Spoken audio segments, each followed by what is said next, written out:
Hola, ¿cómo están? Espero que bien. Vamos a comenzar ahora la lectura guiada del libro El drama del humanismo ateo de Henry de Lubac.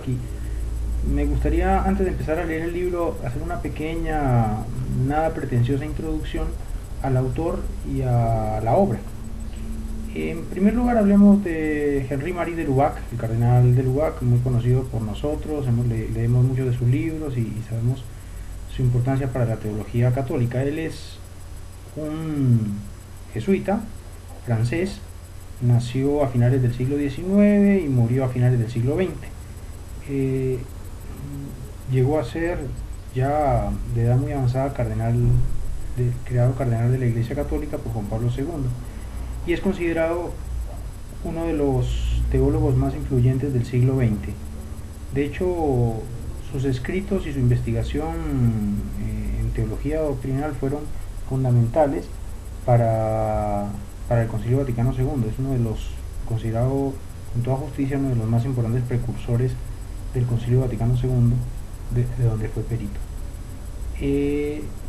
Él es de una familia noble. Desde muy joven, a los 17 años, ingresa en la Compañía de Jesús y comienza a estudiar filosofía ahí, pero su colegio o su escuela, que quedaba originalmente en Lyon, tiene que ser reubicada en Inglaterra porque estamos en el año de 1913-1914 y estamos a comienzos de la Primera Guerra Mundial. Continúa su tiempo de formación y de estudio, y después eh, avanza con sus estudios teológicos. Es hacia el año 1927 que es ordenado sacerdote y después termina sus estudios de teología ya de regreso en Francia, en el colegio teológico, la escuela teológica llamado Fourbier, en Lyon, que va a ser muy importante porque de hecho se va a hablar en algún momento pues, de la escuela de Fourbier como una escuela teológica particular. De hecho, de Lubac va a tener entre sus discípulos, entre sus pupilos, a Jean Danielou. Eh, en Fourbier fue profesor y en la Universidad Católica de Lyon fue profesor de teología fundamental y también fue profesor de historia de las religiones. Durante la Segunda Guerra Mundial tuvo que esconderse un poco porque participó activamente en la resistencia francesa antinazi y antes de este esconderse, digamos, ya había escrito uno de sus libros más importantes que se llama Catolicismo, ¿no? Y fue escribiendo ya durante esa época y varios otros libros que se pudieron publicar ya hacia el final de la guerra. Entre ellos se encuentra uno que nos va a interesar mucho, de que nos va a interesar mucho hablar, que es el Sobrenatural. Como les decía, durante todo ese tiempo de la Segunda Guerra Mundial, Henri de Lubac tuvo que esconderse porque era perseguido por los nazis, porque se sabía que era miembro de la resistencia y cooperó en algunas de las publicaciones de la resistencia francesa contra la ocupación nazi. Después de la guerra, bueno, en realidad comienza la fundación en medio de la guerra, empieza una publicación que se llama Fuentes Cristianas, que la coeditaba con el que era su discípulo y compañero jesuita, Jean Danielou. Es una colección bilingüe crítica de textos de los primeros autores cristianos, entre ellos de los padres de la iglesia, ¿no? Esta colección fue muy importante y es una de las claves del movimiento de renovación patrística del siglo XX, que es, como ustedes saben, junto con el movimiento litúrgico, el movimiento escriturístico, van a ser algunos de los que van a confluir en el ambiente teológico en el que se da el Concilio Vaticano II. Interesante además el nombre, ¿no? Recordemos de fuentes cristianas que mucha de la dinámica del Concilio Vaticano II va a estar marcada por ese retorno a las fuentes. Y también va a ser importante, más bien en la línea bíblica, y aunque también en continuación con la perspectiva patrística, la importante obra de Lubac, Exégesis Medieval, que la comienza a escribir antes del concilio y la termina de escribir al final del concilio, y que de nuevo retoma el interés por la exégesis espiritual, de la aproximación espiritual a la Sagrada Escritura. Además de esta interrupción en su tiempo de enseñanza que vimos que fue necesaria por la Segunda Guerra Mundial, donde como les decía, hacía parte de la resistencia francesa contra los nazis y de hecho se encargaba de algunas publicaciones. En concreto hay una importante que se llama Testimonio Cristiano, que era una publicación católica en contra de las actividades del régimen nazi, donde se cuestionaba tanto la política como la filosofía nazi y se mostraba que eran incompatibles con la perspectiva cristiana. Pero hubo otro momento de interrupción que no fue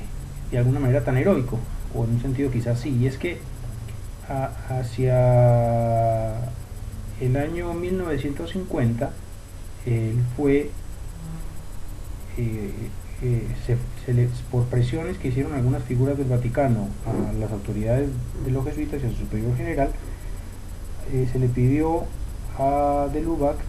que que fuera removido de sus deberes, de sus actividades. Y en este caso fue excluido tanto de su enseñanza en la Universidad de León, Católica de León, de la que hablamos hace un rato, y también de sus investigaciones de ciencia religiosa. Y es más, se le pidió que dejara la provincia jesuita de León. Y es más, se sacaron de circulación 3 de sus libros: El Surnaturel, del que vamos a hablar en un rato, El Cuerpo Místico y el Conocimiento de Dios. Y también algunos artículos de las bibliotecas, ¿no? Esos libros fueron eliminados de las bibliotecas junto con algunos artículos. 2 meses después de digamos, de que lo sacaran de sus actividades, el Papa Pío XII publicó la encíclica Humani Generis, y en ese momento mucha gente creyó que o más bien durante mucho tiempo se pensó que esa Humani Generis estaba dirigida principalmente contra lo que se ha venido a llamar la Nouvelle Théologie. La Nouvelle Théologie es un movimiento teológico, o sea, fue el nombre que recibió un movimiento teológico del que era parte, por ejemplo, de Lubac, Congar, a un nivel Danielou, von Balthasar y algunos otros teólogos del siglo XX que se consideran que tenían una propuesta teológica nueva, pero el nombre Nouvelle Théologie no fue claramente propuesto con una intención benévola, ¿no? En el sentido de rescatar o valorar las novedades de esta propuesta teológica, sino que de hecho fue propuesto por alguien, digamos, uno de los principales enemigos o perseguidores en ese momento de la idea de la Nouvelle Théologie. El nombre es usualmente atribuido al teólogo dominico Reginald Garrigou-Lagrange, y como les decía tenía una connotación peyorativa, era una especie de teología nueva en el sentido de que era de progresista, de novedosa, y bueno, en el paquete de la Nouvelle Théologie estaban incluidos un montón de teólogos, algunos que efectivamente terminaron siendo herejes a un nivel o alejados de la fe, y otros que estaban dentro de la ortodoxia. De repente el error fue meter a todos en el mismo paquete, pero para dar algunos nombres de los que podrían estar incluidos en la Nouvelle Théologie: Henri de Lubac, que es del que estamos hablando, Teilhard de Chardin, von Balthasar, Congar, Rahner, uno más heterodoxo, Hans Kuhn, igualmente heterodoxo, Eduard Schillebeeckx, uno polémico, Marie-Dominique Chenu, Louis Bouyer, Etienne Gilson a un nivel, Jean Danielou, Jean Moreau y según algunos inclusive hasta Joseph Ratzinger, el actual Papa Benedicto XVI. Y de hecho, en relación a esto se entendía que la Humani Generis de Pío XII buscaba condenar, entre otras cosas, a la Nouvelle Théologie y las ideas de la Nouvelle Théologie, que se consideraban en su momento como ideas cercanas a la herejía modernista. vamos a tratar de entrar un poquito en cuáles eran estas ideas y qué fue lo que resultó más complicado acerca de la propuesta y de la visión de Henri de Lubac, y quizás también al mismo tiempo lo más interesante. Y es un tema que además resulta importante, útil, en orden al tema que vamos a ver, al libro que vamos a estar leyendo juntos, que es el drama del humanismo ateo. ¿Cuál es el punto? Es el famoso o llamado problema del subnatural o del sobrenatural. ¿Cuál es la propuesta, cuál es el problema más bien que ve de Lubac? Y no solamente de Lubac, también Karl Rahner va a ver el mismo problema, pero va a tener una propuesta distinta. El problema es que, según estos autores, y el análisis de Lubac va mucho en esta línea, la escolástica tardía, a partir de una interpretación equivocada de Santo Tomás de Aquino, se alejó de la tradición de la Iglesia, del proceso orgánico de la teología, en el sentido de que empezó a separar de manera radical la naturaleza y la gracia, y empezó a considerar el mundo y la realidad como una especie de doble nivel o doble escalafón, el escalafón de lo natural y el escalafón de lo sobrenatural, la naturaleza por un lado y la gracia por otro. Se llegó a pensar inclusive en esta teología, en este tiempo, en el concepto de la naturaleza pura, el ser humano de naturaleza pura, y de hecho se hicieron especulaciones en la línea esta de qué pasaría si el hombre no hubiera sido redimido, o si el hombre no hubiera pecado y no hubiera sido redimido, cuál sería su fin natural o cuál es su fin natural, ¿no? Y el gran problema es que se empezó a hablar de que correspondía al ser humano un fin último natural, según su naturaleza, según la acción creadora de Dios, y otro fin último distinto, sobrenatural, fruto de la acción de la gracia.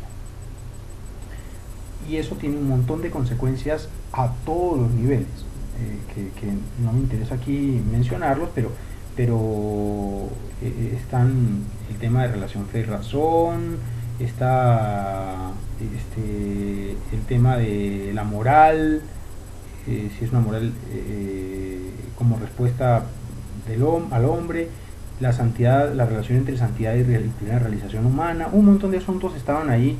en cuestión, inclusive la visión que se tenía de la naturaleza humana misma. Pero sobre todo el tema más preocupante, por lo menos el que más le preocupaba de Lubac, y directamente relacionado con esto, además de todas estas consecuencias, era que si yo puedo concebir algo como naturaleza pura, que tiene su camino propio y su fin último propio, entonces la gracia lo que hace es simplemente yuxtaponerse a esa naturaleza pura que ya existe, dándole otro fin. En otras palabras, la gracia se convierte en algo extrínseco a la naturaleza, algo añadido, agregado a la naturaleza, algo que se suma a la naturaleza. Pero y sabemos que esa no es la visión católica, esa es la visión más bien protestante, y eso genera el problema de que el concepto de una gracia que es intrínseca a la naturaleza de alguna manera, no en el sentido de que sea intrínseca, sino de que actúa intrínsecamente la naturaleza por más que venga de fuera, es muy propio del catolicismo, porque nosotros creemos que la gracia transforma la naturaleza, la eleva, no simplemente le da un añadido, mientras que la naturaleza en su realidad pura sigue teniendo su misma situación de postración, simplemente que tiene como un traje especial que le da la gracia. Nosotros creemos que la gracia transforma la naturaleza, y por eso de Lubac va a hacer un análisis de Santo Tomás de Aquino profundo, y además de la doctrina de los padres de la Iglesia, y él va a concluir que ni los padres de la Iglesia ni Santo Tomás de Aquino dicen estas cosas, sino que más bien esta visión que separa naturaleza y gracia de esa manera, estableciendo la posibilidad de una naturaleza pura, es una visión más bien de la escolástica tardía, y especialmente motivada por algunos de los comentaristas de Santo Tomás, que en estos puntos, según él, no fueron fieles a Santo Tomás. Él está pensando sobre todo en Juan de Santo Tomás, en el cardenal Cayetano y algunos más.